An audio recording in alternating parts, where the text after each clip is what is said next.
What do you mean by devil music? There's different levels to the music, whether it's the vibrational frequency that's attached. Uh, you can go to churches today that actually are playing vibrational frequency sounds. This is proven and recorded, where you can manipulate people's emotions through certain vibrational frequencies.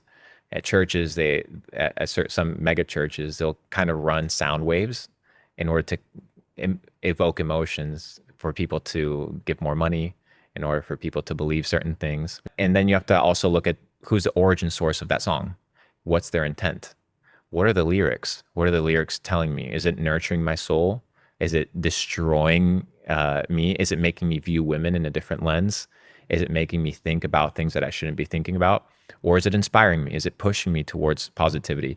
Usually, once again, if it's mainstream, it's based on controlled narratives. You can even look at the prison industrial complex. Most of the prisons in the United States, not most of them, but a decent percentage of them, are privately owned. So that means that prisons are businesses.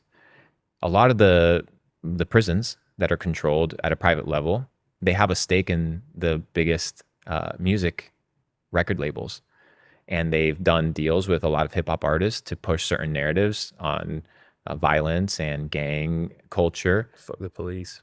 to just fill up the prisons. Mm. And if you don't think that that is truth, all you have to do is go watch some of the Ice Cube interviews where he's literally talking about how there is and talk about somebody who's in the game, right? Who's been offered these deals to push certain narratives, to push certain songs and certain culture to get these prisons filled, right?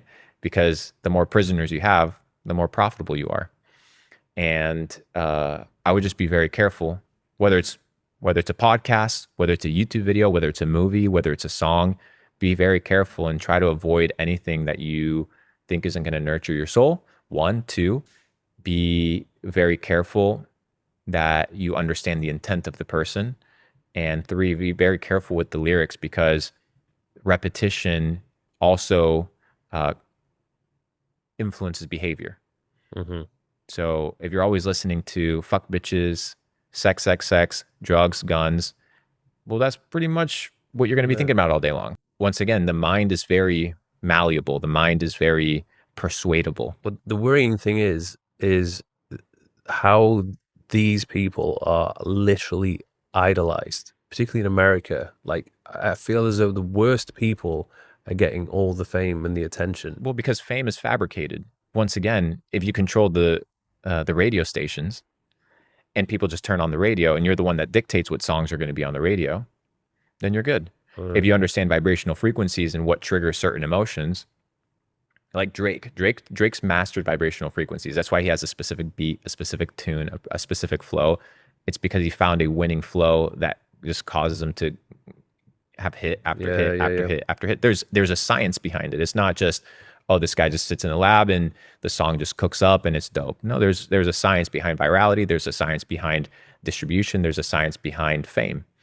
I don't think any person is, or very few people are famous just by naturally becoming famous. A lot of people fabricate fame into existence, and you cause it through distribution, and you cause it through It's very calculated. messaging.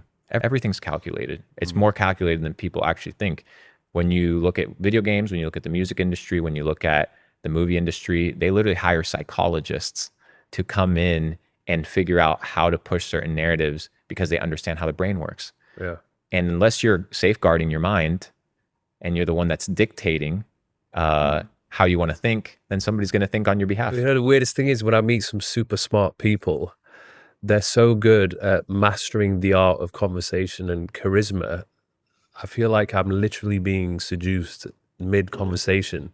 And it's like scary sometimes. You have to kind of be aware that some Yeah. people they're smart and they know how to play you.